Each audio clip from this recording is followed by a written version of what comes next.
नमस्कार शेतकरी बांधवांनो, ज्ञानगंगा चॅनलमध्ये आपले मनापासून खूप खूप स्वागत आहे.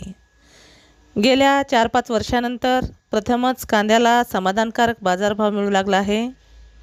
बाजारभावात झालेल्या वाढीमुळे शेतकऱ्यांनी बराकी फोडून कांदा बाजारपेठेत विक्रीसाठी पाठवण्याची लगबग सुरू केली आहे. नुकत्याच झालेल्या मुसळधार पावसामुळे बराकीमधील कांदा खराब होण्याची भीती निर्माण झाल्याने शेतकरी आता अधिक नुकसान टाळण्यासाठी कांदा विक्रीस प्राधान्य देत आहेत. आंबेगाव तालुक्यात कांदा हे प्रमुख नगदी पीक असून मोठ्या प्रमाणावर त्याची लागवड केली जाते.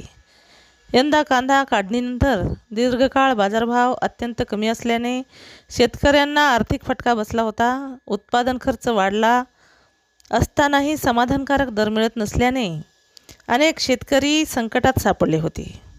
कांद्याच्या बाजारभावात वाढ व्हावी अशी मागणी शेतकरी सातत्याने करत होते.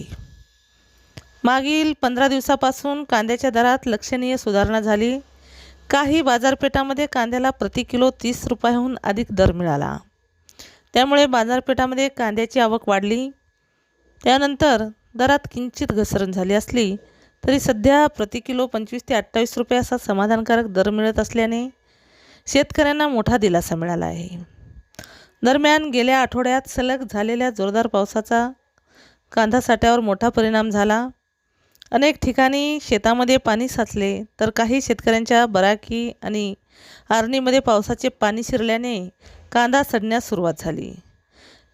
त्यामुळे आणखी नुकसान होण्यापूर्वी शेतकरी कांदा बाहेर काढून बाजारपेठेत विक्रीसाठी पाठवत आहेत.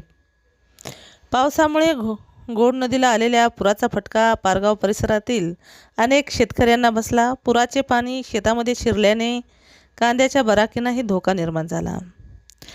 सध्या समाधानकारक बाजारभाव आणि पावसामुळे वाढलेला सडण्याचा धोका या दोन्ही कारणामुळे आंबेगाव तालुक्यातील कांदा उत्पादक शेतकरी मोठ्या प्रमाणावर कांदा विक्रीसाठी बाजारपेठेकडे वळले आहेत.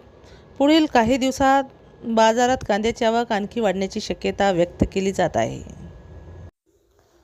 जर तुम्हाला शेतीविषयी अशीच नवनवीन माहिती जाणून घ्यायची असेल तर